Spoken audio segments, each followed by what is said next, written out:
As the nights have drawn in, and it's getting darker and darker, you've probably noticed the inconsistency in lighting provision on motorways these days. And the reason for this is quite simple. Starting around a decade ago, it became policy that motorways would not require lighting except in certain situations, and therefore since then there's been an ongoing policy of de-illuminating major stretches. The original reasons given for this were to reduce carbon emissions and therefore prove the green credentials of the motorway system, and it very definitely was not just a cost-cutting exercise to save having to install lighting columns on roads. Lighting on motorways goes back to the absolute start of the system. Back in 1958, the Ministry had installed several lighting columns around the Samlesbury interchange on the Preston bypass. Comments were raised that this looked unsightly, and it was ordered that all the lighting columns be removed again before the motorway opened.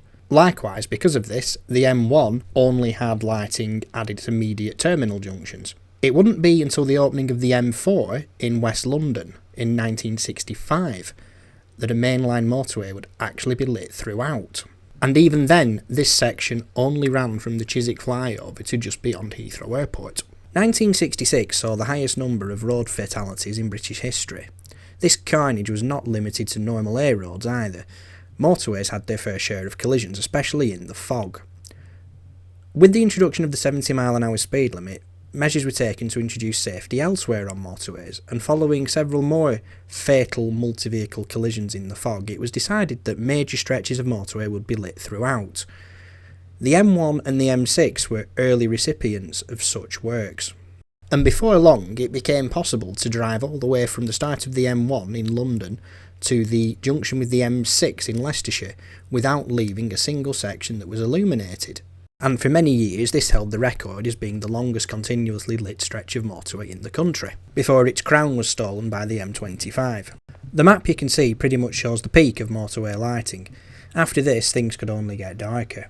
In the late 1990s, having long stretches of low-pressure sodium lights had given the skies a distinctly yellow tint, and as traffic volumes increased, it was felt that it was time for a change. In the early 2000s, most of the yellow lights started to be phased out in favour of the more peachy, high-pressure sodium lights. Then we get to the 2010s and the dawn of the LED. LED technology was deemed to be the most energy-efficient method of lighting roads yet. So you'd think, oh well, every motorway is going to be kitted out with this stuff. Wrong. At the same time, it was determined that motorways didn't actually require lighting at all, and as the smart motorway projects kicked off in earnest in the mid to late 2010s, vast lengths of motorway found their lighting removed. Reaction to this has been mixed. Safety campaigners say it has made road safety worse. People in charge of money have said it's made budgets more efficient, and that could mean that spending can be allocated to road safety projects elsewhere. But there's no real consensus. Some statistics say that incidents have increased in the hours of darkness, and others say that they haven't. It all really depends on how you interpret them. What is for sure, though, is that the average age of British drivers is not getting any younger, and as you get older, your eyesight deteriorates. National Highways themselves have admitted that the quality of road markings and cat's eyes, or to use the technical term, road studs, do not really reflect, pun intended, the requirements of over 65s. So, if eyesight is a problem, why are we de-illuminating roads? Unfortunately, the main reason is indeed cost. Lighting columns are expensive, replacing knockdown columns is expensive, maintaining columns is expensive, and as has been discovered in the past, you do get situations where lighting columns have collapsed and landed on motorway carriageways, the most recent example being on the M3 near Southampton. Yet it isn't bleak entirely for the future of motorway lighting. The sections that have been deemed to be required are all being retrofitted with new LED lighting, which is a vast improvement over some of the older systems that used to be in place. There are now electrically powered road studs, either using solar power or mains power.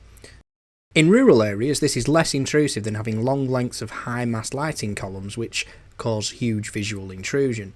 And there is also an argument that, against the backdrop of an otherwise unlit sky, the glare presented by large lighting columns could be detrimental to people's sight rather than assisting.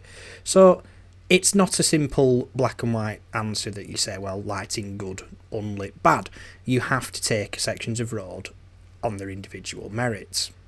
Where you have high volumes of traffic and a lot of background light, it makes sense to light the motorway. Whereas when the only feature is the motorway itself, I think you're probably better off going for the electrically powered studs. It'll be interesting to see where these things go in the future. I'll certainly be paying attention, will you? And now it's time for a dreaded sales pitch. As some of you may already know, I have set up a Patreon. Unfortunately, the cost of living and the price of travelling means that if I want to continue doing these videos as a hobby, I'm going to have to start bringing in a little bit of external income to allow that to happen. There's obviously no compulsion, but if you have enjoyed watching my videos and you are able to support and you wish to support, then there is now the option to do so via Patreon as well as Ko-fi. If you do pledge money to this, you will receive a shout out.